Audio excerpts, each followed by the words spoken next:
چې قیامت سو وخت کې برپا شي نو دغه وخت کې به دجال د قتل د پاره عیسی علیه السلام را کوش او په دغه وخت کې به امام مهدی سے پیدا کی علماء وايي چې د منځ وخت څو وخت کې راشي نو امام مهدی سے به عیسی علیہ السلام ته وی چې تمخ کې امامت وکړه نو عیسی علیہ السلام به د مخ کې امامت نه انکار وکړي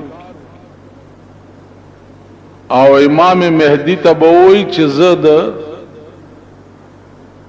هغه شریعت پیغمبر ما چې هغه اوس منسوخ شوی دی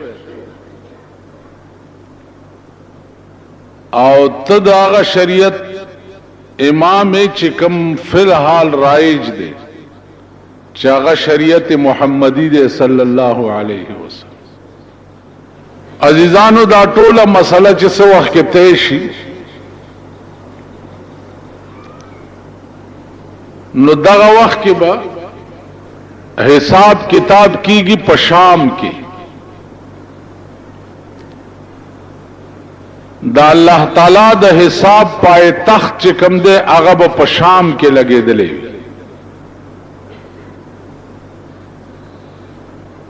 او دا ټوله دنیا د هر ګټ نه به شام ته را روانه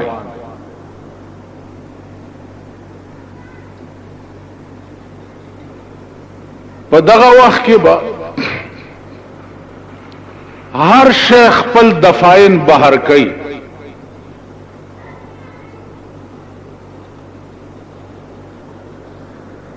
که تاسو وګورئ قرآن کې راځي اذا زلزلت الارض زلزالها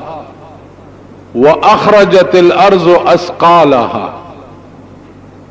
وقال الانسان ما لها واخرجت الارض اثقالها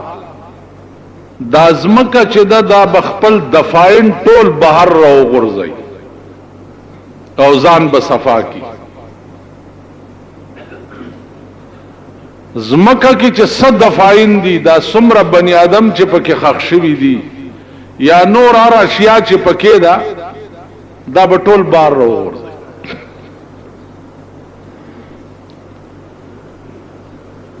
روایاتو کې راځي چې څو وخت کې د دې زمکې نه خلق بار راوځي نو دا په مختلف شکلونو کې وي یو ډله به د قبرونو نه داسې روزي چې لاسونه او خپې به نه او صرف دا تنه به وي او د غونډاري غوندې برغړي او شام ته به رواني ملائکې به آواز وکړي چې یا رب دا څوک خلق دی وای بداغه خلق دی چې په دې لاسې چرې سم کار نه وکړي او په دې خپو چرته سم ځای ته نه وتلی نو دا قسمه خلق چې دي دا به د قبرونو نه په دې حالت کې راپاسي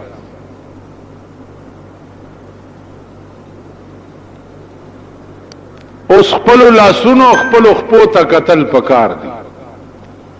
چې اسې نه چې دغه ډله کې مونږ نشو چرته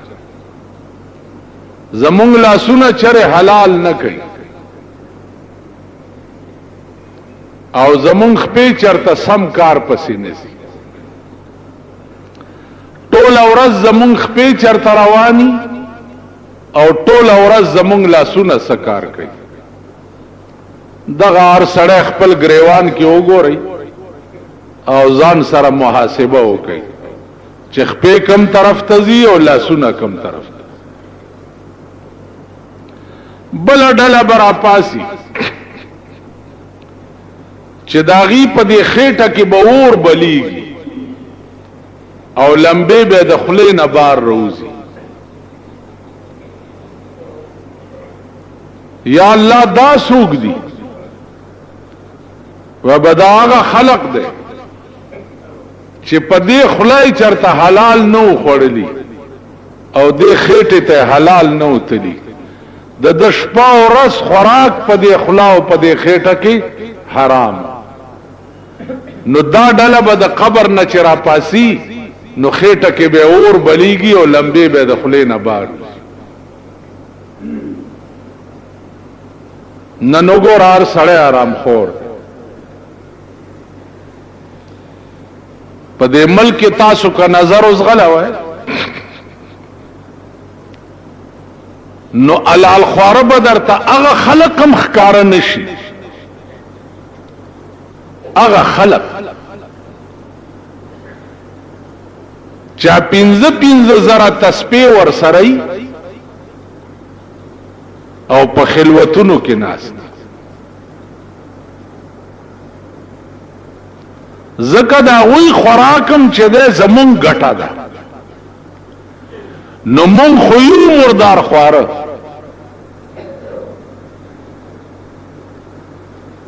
د شراب و تجارت مون کو اغوی لاغه پیسې په شکرانه کې ورکو. د هیروین او د پودر او تجارت مونږه کو اغوی لاغه پیسې په نظرانه کې ورکو. غلا او ډاکه مونږه کو اغوی لاغه پیسې په زکات کې او په شکرانه کې ورکو. نو علال خواره هغه خلق هم نه دي. په جمعتونو کې چې کوم حضرات ناس دي د دې خلقو خوراکم ستاسو ګټه ده. نو ځان ته وګورئ ستاسو ګټه د دوی خوراک ده او ستاسو ګټه یقیني حرامه ده. نو لا محاله دا هم غریبان حرام خوار دي. زدا تپوس کولې شم چې لکه ستا د کوره وظیفه رااله دا دې په څه ګټلې ده؟ دا دې کم ځای نه راوړې؟ ستا د کوره ترکاري رااله دا دې کم ځای نه پخ کړې ده؟ زدا تپوس کولې شم. نو عرض مې دا عزیزانو چې مونږ به د هغه ډلې نه یو چې د قیامت په ورځ ځمکه مونږه بار راغورځوي نو زمون په خېټه کې به اور بلیږي او لمبې بم د خولې نه وځي.